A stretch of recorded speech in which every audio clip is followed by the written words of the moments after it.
Hey guys, Hammer for The Walking Dead, Season 7, Episode 5, Go-Getters, and I was definitely looking forward to this episode. I've been enjoying the season so far. What I really like about this season is that every episode is kind of unpredictable and where we're going to go, because the show itself is kind of changing. I'm going to say that right off the bat. The show itself is kind of changing. In fact, I've heard from many sources that they're kind of going a Game of Thrones route, where we're going to have different characters in different storylines. They're all going to come together at the end, and if that's where we're headed with this season, it's different, and I don't really know what to feel about this episode. For the most part, I really did enjoy. I thought this was a really nice change of pace than what we've been getting, and definitely I want to see more of the storyline. I like that everyone's kind of in a different location right now. Sure, we've had this, but not nearly to the drastic effect it's been this season. I mean, literally, almost every character is in a different location. I mean, not every character, but most of our main characters are in different locations. You know, you have Rick here or Daryl here, and this episode mainly focused on Maggie and Sasha, who I think are exactly the two characters we most need to see, because these are the two who are grief-stricken, and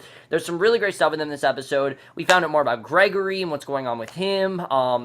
But let's just get into this episode, because I really did enjoy it overall. So, I really did love the way this episode started, particularly. We see Maggie blinks her eyes, she slowly wakes up, and we didn't know, of course, where Maggie was. You know, Rick wanted Negan to think that Maggie was dead, and I think that he kind of got through to Negan. Negan, I think, is under the guise that Maggie's dead, but basically, Dr. Carson stands over her and says that she's been having a problem with the baby, and she's at Hilltop, and Maggie asks if she lost the baby. So this episode, we mainly get focused on Hilltop, by the way. The doctor says no, the baby's heart rate's normal. He takes a second listen of her stomach to confirm, and he tells Maggie that she needs to rest and stay at Hilltop for her entire pregnancy so he can watch over her. So I thought that was interesting to see, and Maggie then sits up, asks him to repeat everything. So she walks outside and sees Sasha, and she asks where Glenn and Abraham are buried, and Sasha takes her to the graves. Sasha then hands Maggie the pocket watch from Glenn's pocket. Really cool scene the way this was done. I really did like that, because you can tell these two are very grief-stricken, and takes her to the grave, and she hands Maggie that pocket watch from Glenn's pocket. Now,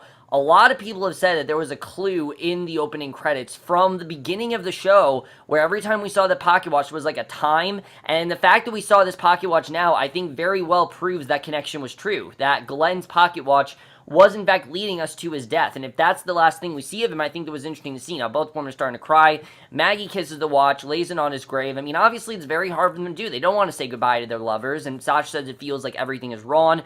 Maggie says not everything. Sasha confirms that Maggie will be alright. Maggie lets her know that she has to stay, and Sasha agrees that they will both stay together, and their stuff in this episode is by far the standout. I loved everything that happened with them. We see Jesus approaches with flowers for both graves. He said green flowers symbolize release, and that's a big part of this episode, is the release.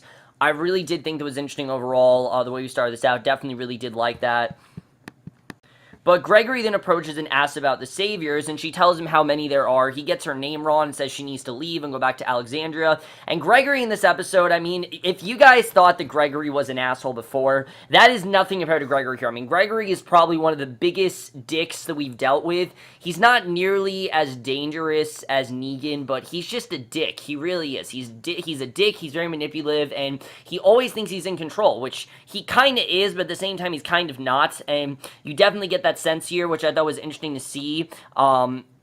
But definitely, he in general is just, he's obviously very much a dick, and he says that they don't bury the dead, they burn them, and Jesus tries to reason with him, but Gregory actually fires back, and he says that Rick's people are supposed to keep them safe, but Rick has only brought more harm, and Gregory now denies any involvement with Rick, plausible liability, obviously, because he's trying to protect Rick, and Gregory says that they can stay the night, but must leave in the morning. Jesus says he'll take them back, and that's settled. He walks away without hearing any more, and you know, he thinks he has it all figured out. So I thought that was interesting to see.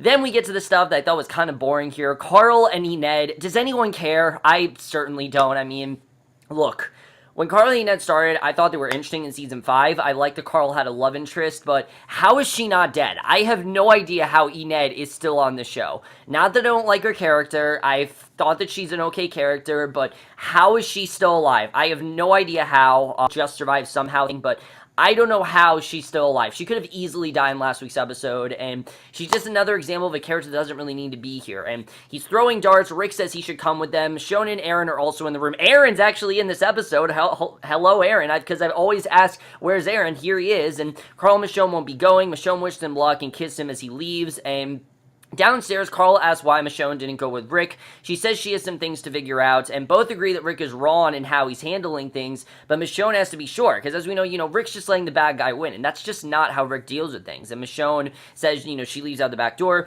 Carl looks out the front window, he takes off, and outside, Enid is trying to escape to go see Maggie. As we know, she's always been very close with Maggie. Those two have had a real bond, and knowing what Maggie's going through, she needs to see her. And as they talk, Carl says he's not saving her anymore. Enid calls him out for locking her in the closet, and Carl says he won't talk about that night. He's not sorry he had to see it, though, and he then makes it over to the wall. Carl walks away, and I will say there was some good stuff here, but again, I just didn't really care that much about what was going on because I thought the other stuff was a lot more interesting. But back at Hilltop, Jesus helps Sasha settle into her room. He says he will try and convince Gregory to let them stay. Sasha says he should be the leader and that she will trade her talents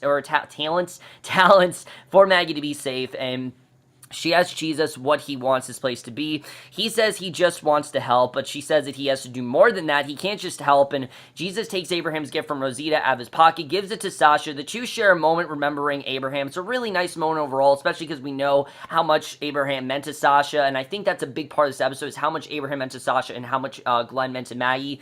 Definitely is a big part of this episode, and I think really shows why this episode is so good overall.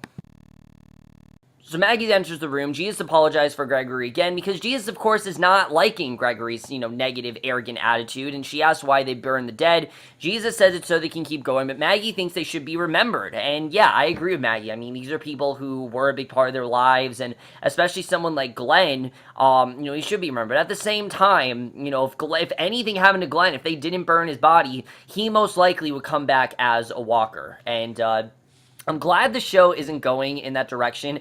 They seem to be steering away from the walkers, and that's mainly because, as we know, the Saviors is trying to extract them completely, which is something the show really isn't touched upon, but I heard is one of the big parts of the Saviors. But the show seems to be moving away from the walkers, and that's not a bad thing. When you have a show called The Walking Dead, I kind of expect to see more walkers.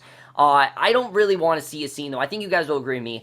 I don't want to see Maggie have to kill Glenn. I think that would be too soul-crushing after 7 seasons of us building this relationship and seeing how far they've come and Maggie pregnant. I just don't want to see Maggie kills Walker Glenn. So I'm glad that they did, in fact, burn the bodies. And basically, Maggie says that he's a coward and that's more dangerous. They're going to sleep on it. And I do agree with Maggie saying that they should be remembered. And Enid's, especially because Jesus doesn't want to say anything to Gregory, there he's a coward right there. So Enid's riding a bike on an empty road. She stops when she sees blood in front of her. A walker appears, but a car hits it. The walker gets up and the car backs over. Again, we're showing how vulnerable and, kind of ineffective the walkers are this season, because they really are very ineffective. And Carl rolls down the window. Enid asks what Carl's doing. He says he felt like a drive, and at night, Maggie and Sasha wake up. There's music playing outside next to multiple fires. The music's coming from a car, and Sasha's going outside to stop it. And when she gets to the roof of her trailer, she sees many walkers coming in the gates, and Maggie gets on top of the trailer, calls her Jesus and the others. She directs the men from her spot to the top of the trailer.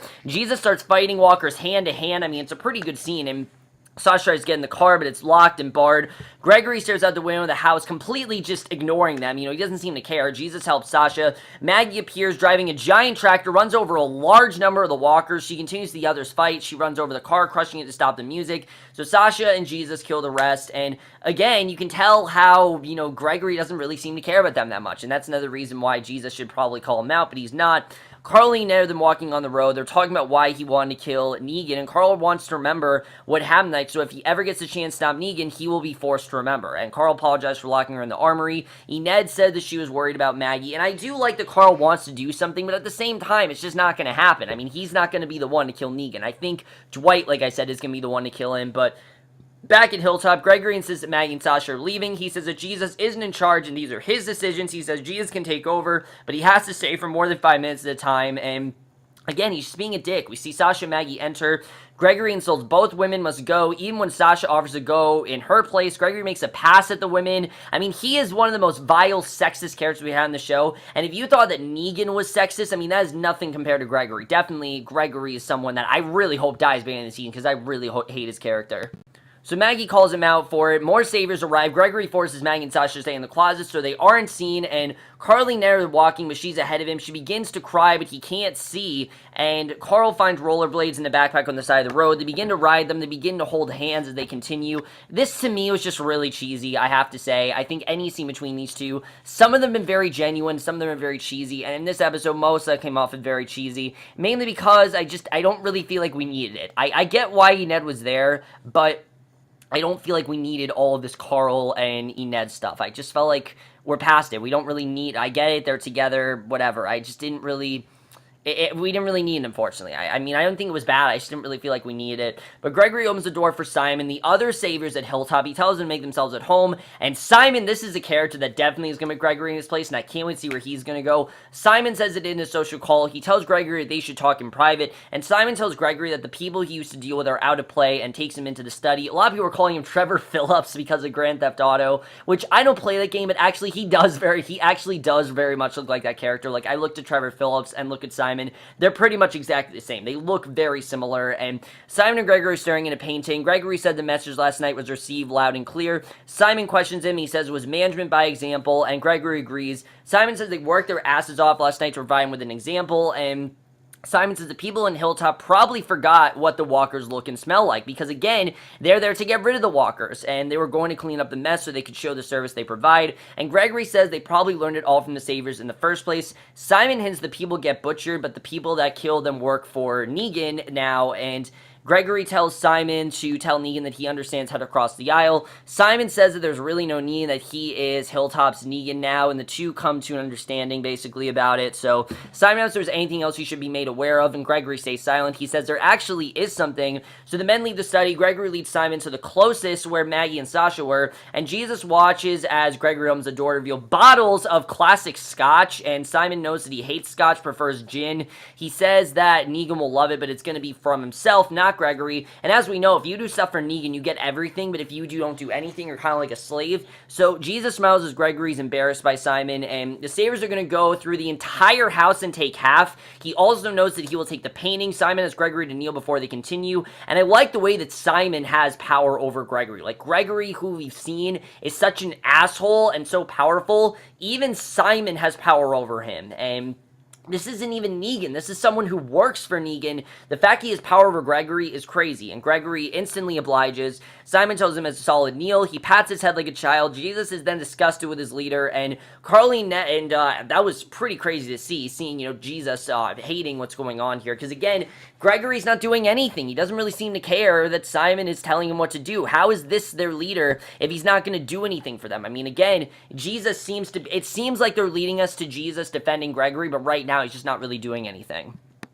So Carl and Enid are then walking out of the woods. They see the saviors loading up the trucks, and Enid says that Carl wasn't coming to save her, that he was actually going to catch Negan and the saviors, and he asks Enid to come with him. She doesn't want to because Carl's revenge is selfish, not for the ones who died. He just kind of wants to do it on his own merits, and that's very much true. I mean, Carl does not seem to care very much who died, and that's one of the reasons why I'm really not liking Carl that much these days. And she asks how he will get away if he kills Negan, and if she cares if he lives or dies. She pleads for him to stay with her after the two kiss, and finally they kiss. I mean, I guess this was a big moment. Again, I don't really care because I think Carl's being an asshole, and I think Enid deserves to have someone better than Carl at this point, but she says that he shouldn't go. She can't stop him. Enid leaves to go into Hilltop, and again, I mean, a lot of people have complained about Carl. I've never really seen it. I'm starting to see it, though, this season. Carl seems to be someone who is so arrogant, and not just arrogant, but he's just naive. He's naive and he's dumb. He's a naive teenager who won't admit that he can't actually do something that he's really not up to the task of doing.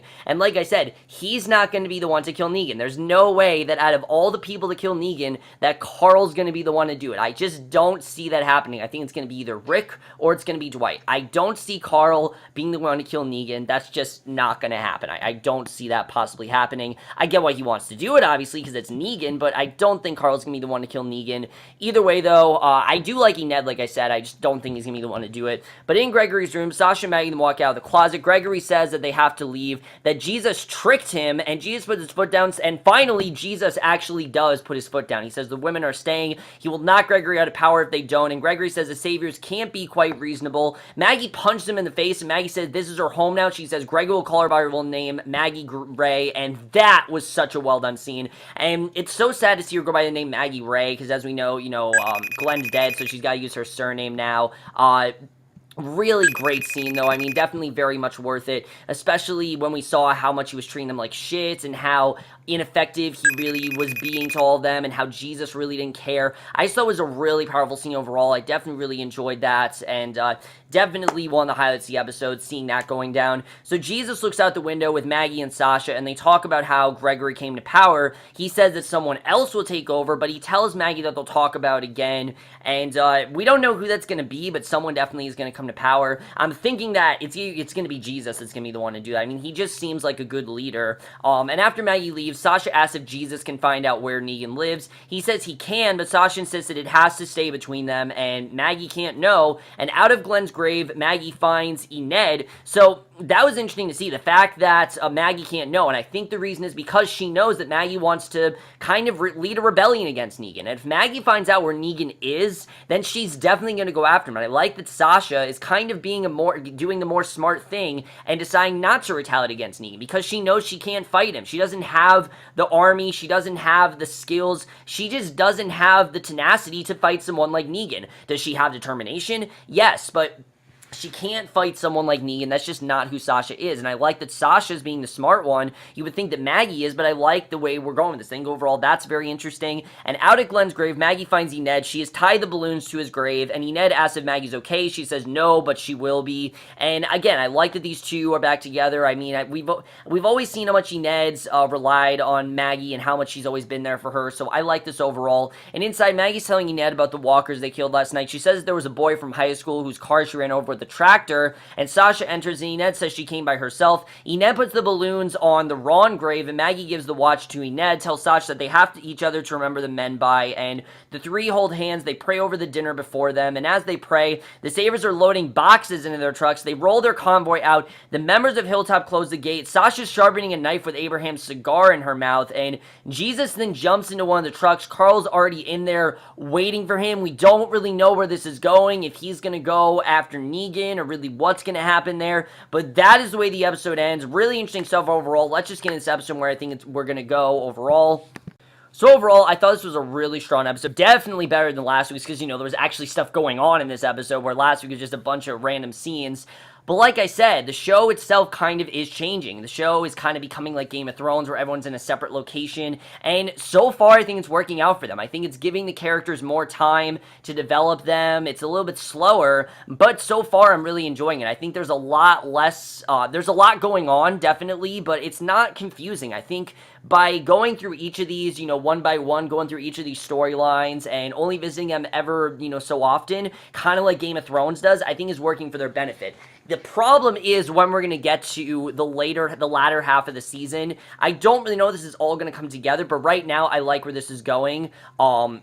And I really did like the stuff in this episode overall. Carl really needs to wake up. I think Carl definitely, he's not going to be the one to kill Negan. I think he needs to realize that. I get why he wants to kill Negan, but like Enid said, he doesn't seem to be in vengeance for Glenn or Matt or Abraham. He never really had a connection to Glenn and Abraham. Hell, he's never really had a connection to most of the people in the group except for Rick and Enid. That's really it. But the only reason he wants to kill, Negan is because, I want to be this badass. I want to kill Negan. And it's just, it really is something that Carl should not be doing. Carl cannot be the one to kill him. And again, a lot of people have said that Carl's showing a lot of shades of Rick, Rick's badassery, Rick's determination. Carl doesn't have that, though. Carl, I don't think, has the skills that Rick does, and I don't think that Carl's going to be the one to kill Negan. I just don't think that's going to happen.